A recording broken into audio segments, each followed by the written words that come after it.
This year when I was getting ready to order chickens, I wanted to try something a little different. So Cackle Hatchery had what they call the hatchery surprise, and it's basically the birds they have left over at the end of the day. I've got 45 birds here, and so I'm going to do a twofer. I'm going to show the hatchery surprise, and I'm going to demonstrate taking care of brand new chicks. I've been raising chickens for a little bit over 20 years, and my dad back in the 60s used to raise broilers, and he used to have about 30,000. So some of what I show you is what I've learned from my dad and passed on, and so I'm going to pass it on to you now. So let's get started.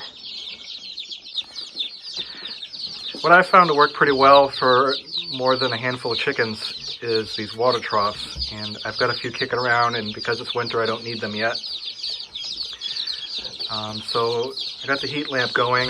This is a clear bulb. If I notice the chickens are pecking at each other, I'll switch it to a red one, and the reason behind going from clear to red is it hides blood, so the chickens won't see the blood, and then in theory won't peck at each other. But I already had a clear one in this lamp, so this is what I'm going to use. Now, some people will read that this should have been going for 48 hours, and whoever wrote that, I think, must work for the electric company, because there's really no need to have this going for 48 hours. Just whatever it takes to get the inside of this up to 95 degrees is the length of time that you need to have this out. Everybody should get one of these little thermometers here, and I won't leave it inside because it'll get all poop covered and everything else. But you're going to want to take the temperature first, and then when it gets to 95 degrees, then we can get started. So while I'm waiting for the temperature to read, this right here is a heat lamp stand from Premier One, and this is the older design that has this type of mechanism on it, and so you twist it to lower it, bring it up, and twist it to lock it in. And they must have had some issues with it because they switched over to this kind, which has a T with a hook, and then you just use the chain to make the adjustment. Whereas this one, you've got the tab plus the chain. So one thing you want to be super careful of when you set up these lights is you want it low enough so you get the temperature where you want it to be, but not so low the chickens will climb up inside. Because even though that looks like it's a pretty small mesh there, unfortunately when I first got them I had them too low, and I had a couple birds get up there and cook themselves, and so it's very important that the chickens can't get inside that light. So presumably they must have had a design flaw with this where it just must have dropped or something, is why they went to the new design. So when I got this, I kind of presumed that might happen, so I always run this down low and then hook the chain and make the adjustments here. One thing I'm just going to point out for those of you who are new, like short bits of chain with carabiners and double snap hooks are just invaluable for everything when it comes to homesteading. I use them for gate latches, door latches, you name it, they are just so handy. So anyway, back to business. We're just about there.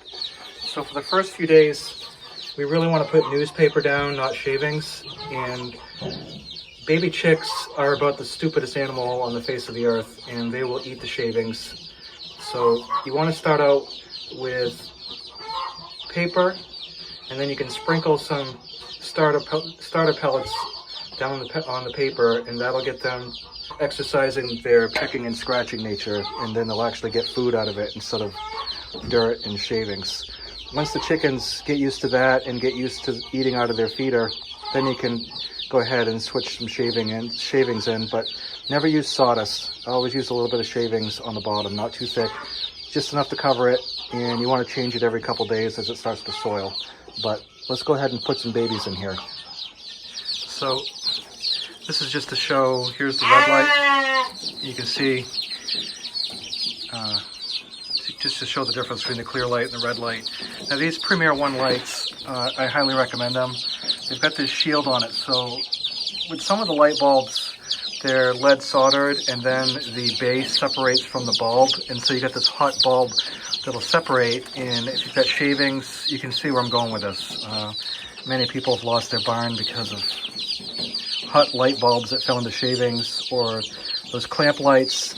Never put them in the barn. Those are just a fire waiting to happen. I can tell you so many people I know who've lost barns because of those clamp lights. So this right here is a worthwhile investment. It's maybe like 40 bucks, but it's cheaper than a new barn. So highly recommend them. They're pretty much indestructible, and you get the light bulbs from Premier One. They don't separate from the base like the cheap ones do. And so right off the bat, I just want to tell you, these lights, the light bulbs, and then make sure you've got them chained up. And then so I've got just a couple of different scenarios here just to show you the difference. These stands are great if you don't have a place where you can put a roof up or have a roof that you can hook them to. So I've got the chain here, I can make adjustments. And then you just want to make sure that that's up far enough away from the birds so they're not going to climb up in there, like I said, and cook themselves. So you can see they're a little bit chilled. They're huddling together. So that was one of the reasons I put the second lamp in here. I want to make sure that they don't get chilled. Now it's mid-March here in Maine, so it's a nice day, but it's not warm enough for chickens by any means. The first week you have birds, you want it to be 95 degrees, and then you lower it 5 degrees each week until it reaches ambient temperature. And the way that you can change the temperature each week is you just keep bringing the bulb up. And so the higher it goes, obviously, the cooler it'll be down bottom. All right, so you get the little packet of probiotics and electrolytes. You mix those two packets together in a 1 gallon thing, or 1 gallon jug. Warm water, and always make sure all your equipment is super clean. This went through the dishwasher.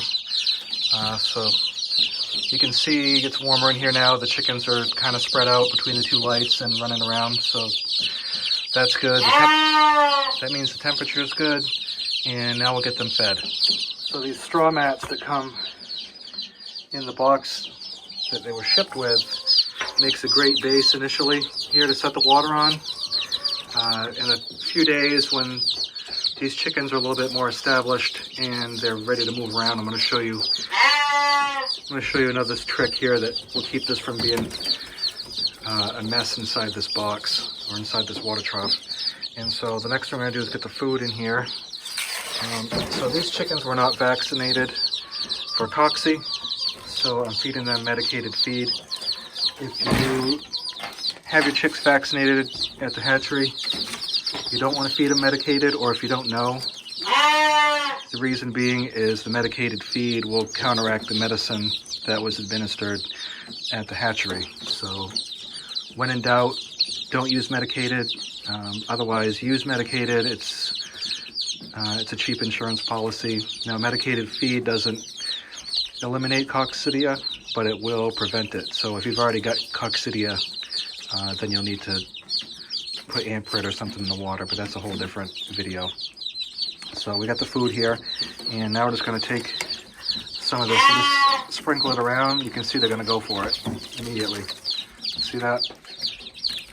They're already going for it. So that's the reason behind the newspaper.